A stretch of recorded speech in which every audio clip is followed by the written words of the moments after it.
Buyers have put on the brakes from buying real estate despite the rate cut that happened last month. With sales down 16% and active listings up 67%, sellers are holding out on price and buyers have tons of options. In this video, I'll dive deep into the numbers to show you guys exactly what's happening in the market, and make sure to watch till the end where I talk about where the true deals really are.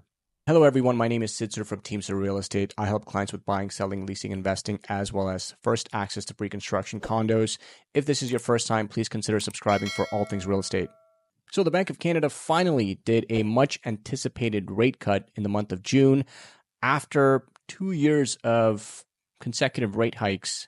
Well, not consecutive rate hikes. They had some periods of pause in between and rate pauses, but finally some relief. However, we didn't really see the type of activity that most people were expecting to see.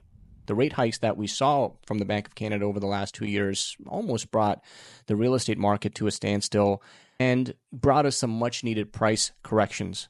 Now, was the rate cut actually enough to spur sales activity and bring buyers and sellers some optimism? Well, let's take a look at the numbers and find out. So let's look at the numbers that were just brought out by the Toronto Regional Real Estate Board for the month of June. Average price, we're sitting at $1,162,000, which is about 1.7% below last year.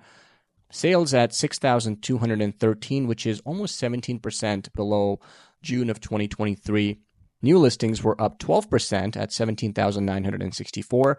I'm going to touch on new listings later in this video and talk about why this is not exactly accurate. Active listings, 23,613, which is a 67% increase. I also track data monthly and just to get an idea of where we're sitting relatively on a month-over-month basis. And, we're about 0.3% below May average price numbers. Again, I don't focus on, data that closely to each other because, real estate is a long-term game, and I'll get to that at the end of this video as well. But this is good to give us some perspective on actually what's going on in the market real time, year to date, right? If we look at the month of January, we're sitting at $1,026,000. So we're still about $130,000, $135,000 more in terms of average price point from January of this year. Now, the data here is very much accurate to what I'm seeing on the ground with buyers and sellers, and that is there's a lot of buyers who are expecting more rate cuts to come through before they actually decide to go and put their foot in the door, so to speak, whether they're a first-time buyer, an upsizer, or downsizer in that case. And a lot of sellers are holding out because we can see that evident from the number of new listings and active listings that a lot of sellers think they're going to get top dollar for their price. They're not budging on price. And buyers have the opposite sentiment where they're holding out. They want to see further rate cuts because at the end of the day, 25 basis point rate cut isn't exactly helping buyers with affordability or with their monthly payments or their ability to borrow the money that they need in order to go out and buy, whatever property type they're in the market for. Now let's look at property types, right? So detached, this is across the 416 and 905.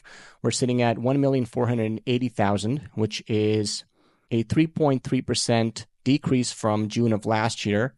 Semis at $1,102,000, which is 9.3% lower than last year. Townhouses at $931,000, which is 4.9%, almost 5% lower than last year. And condos sitting at $727,000, which is 1.5% lower than last year. So every asset class has gone down year over year in terms of prices. Now, one thing to note is that demand hasn't exactly died just because the number of sales have decreased. Let me explain. Back in January, we saw a lot of activity. We're sitting at borderline seller's market with 2.4 months of inventory. And that's largely because fixed rates at the time were lower. Fixed rates were hovering around, mid 4%, maybe higher 4% range, which brought some relief to buyers in terms of affordability and their monthly mortgage payments. At the end of the day, buyers will buy when they feel that they can actually affordably make mortgage payments and actually can borrow money without being house poor. So because of fixed rates going down, we saw a lot of activity in the month of January. We're just seeing a slowdown right now because of a couple things. Number one, it's the summer months, and typically, with the exception of COVID years when interest rates were really low, summer months aren't exactly busy in real estate. Families are out on holidays. Nobody wants to move in the summertime. So the market is still resilient. Demand is still there, and sellers are really holding on their price. What's interesting is that a lot of sellers are actually relisting their property. Starting January of this year, the Toronto Regional Real Estate Board actually started releasing what's called a relist share comparison. So it talks about what percentage of properties are being relisted. And you'll be very interested to know that the number of relists for the month of June was the highest we saw this year. We're sitting at currently 30% relist rate for the month of June, which means, again, remember I told you I was going to come back to the new listings. Reported new listings for the month of June were 17,964. However, 5,390 of those were relisted, which is 30% of all listings. That's almost 1 out of 3 listings being relisted, and that's probably because a lot of sellers were trying to play the offer date game where they list their properties low, hoping to get a higher price and have a bidding war. And if that didn't pan out, then they would relist their property at the price they actually wanted. Similarly, if a seller wanted to reduce price, they would typically relist their property. So this shows 1 in 3, 30% of homes were actually relisted in the month of June, compared to January, where we're sitting at 21%. February, we're about 15.9%. March, we're sitting at about 18.5%. April, 22%. And May at 24%. So if you're a seller in this market, it is crucial that you price your property correctly if you're in the market to sell. This is not the type of market where you want to test your price or see if somebody's willing to pay you top dollar. Now, if you're a buyer, this is the perfect opportunity to actually go out and look for a property that you actually find suitable, that you can actually afford. Because of the surplus of inventory, you can actually negotiate a good deal without having to compete. Because historically, we've seen prices started to go up when rates start to come down. So although you may find some relief in terms of your monthly mortgage payments and in terms of the amount you can borrow, at the same token, prices will also start rising up rapidly. So it's a catch-22. If you're an upsizer, this could be a great time to go from a condo to a townhouse or a semi or possibly even detached, depending on where you're moving.